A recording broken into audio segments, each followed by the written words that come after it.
প্রিয় ভাই বোনেরা, আসসালামু আলাইকুম। আশা করি নিশ্চয়ই সকলে আল্লাহর রহমতে ভালো আছেন।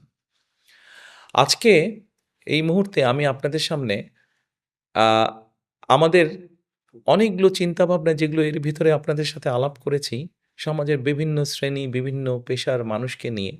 ঠিক একই রকমভাবে আজকে এমন এক শ্রেণী পেশার মানুষকের সম্পর্কে আপনাদের সাথে আলাপ করতে চাই, যাদের সাথে আমাদের সম্পর্ক জীবনের খুব আনন্দ মুহূর্তে, আবার খুব কষ্টের মুহূর্তেও।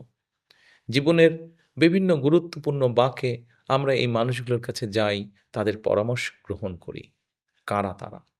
তারা হচ্ছেন আমাদের সমাজে যারা পরিচিত মসজিদের ইমাম সাহেব হিসাবে, যারা পরিচিত খতিব হিসাবে, যারা পরিচিত মুয়াজ্জিম হিসাবে। এই মানুষগুলোর কথা আমি বলতে চাইছি।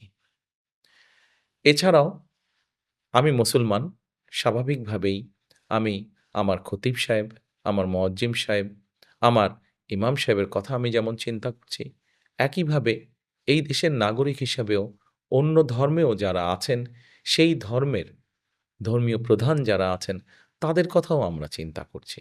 এখন চিন্তাটা কি? দেখুন, একটু আগেই বললাম যে এই মানুষগুলো আমাদের জীবনের সুখ, দুঃখ, বেদনা সবকিছুর সাথে কমবেশি তারা জড়িত আছেন। যেহেতু তারা জড়িত আছেন, আমি মনে করি, আমার দল মনে করে, আমাদের দল মনে করে যে এই মানুষগুলোর পাশেও রাষ্ট্র বা সরকারের দাঁড়ানো উচিত। এখন জিজ্ঞেস করতে পারেন আপনারা কিভাবে দাঁড়ানো উচিত?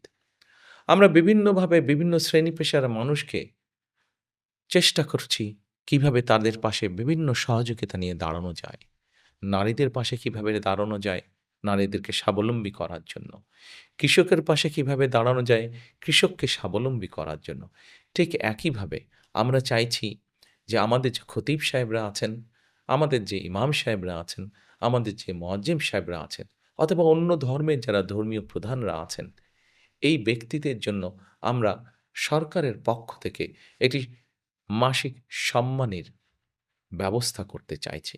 যাতে করে তারা সমাজে সম্মানটা বৃদ্ধি পায় তাদের। যাতে করে তারা একটু হলেও সমাজে সচ্ছলভাবে পরিবারকে নিয়ে চলতে পারেন। শুধু তাই নয়, আমরা চাইছি একইভাবে এই ব্যক্তি সম্মানী ব্যক্তি যাদের কথা বললাম, এই ব্যক্তিদের মধ্যে যদি কোনো রকম প্রশিক্ষণ দেওয়ার মাধ্যমে তাদের দক্ষতা বৃদ্ধি করা সম্ভব হয়, তাহলে আমরা সেই ব্যবস্থাটাও করতে চাইছি। যাতে করে সেই মানুষটি তার ভেতরে যেই অন্য গুণ আছে, সেটি প্রকাশ করার মাধ্যমে তার অর্থনৈতিক উপার্জন সৎ উপায়ে যাতে বৃদ্ধি করতে সক্ষম হন। আমরা ইমাম মুয়াজ্জিম কল্যাণ ট্রাস্টকে প্রকল্প গ্রহণ করার মাধ্যমে আমরা এটাকে সময়োপযোগী করার মাধ্যমে এটাকে শক্তিশালী আমরা করতে চাইছি। আপনাদের হয়তো অনেকেরই জানা আছে ১৯৯৩ সালে বিএনপি সরকার প্রবর্তন করেছিল মসজিদ ভিত্তিক শিশু এবং গণশিক্ষা কার্যক্রম, যেটা সারা দেশে বিস্তৃত।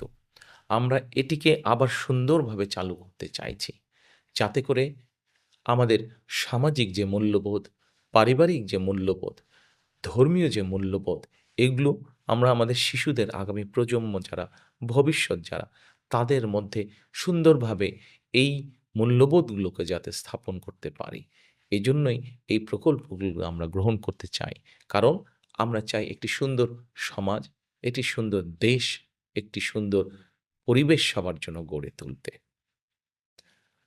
আমরা আশা করব এই যে আমাদের ধর্মীয় নেতা যারা, তাদের পাশে আমরা যে দাঁড়াতে চাইছি, এ ব্যাপারে সারা দেশের মানুষ আমাদেরকে সহযোগিতা করবেন।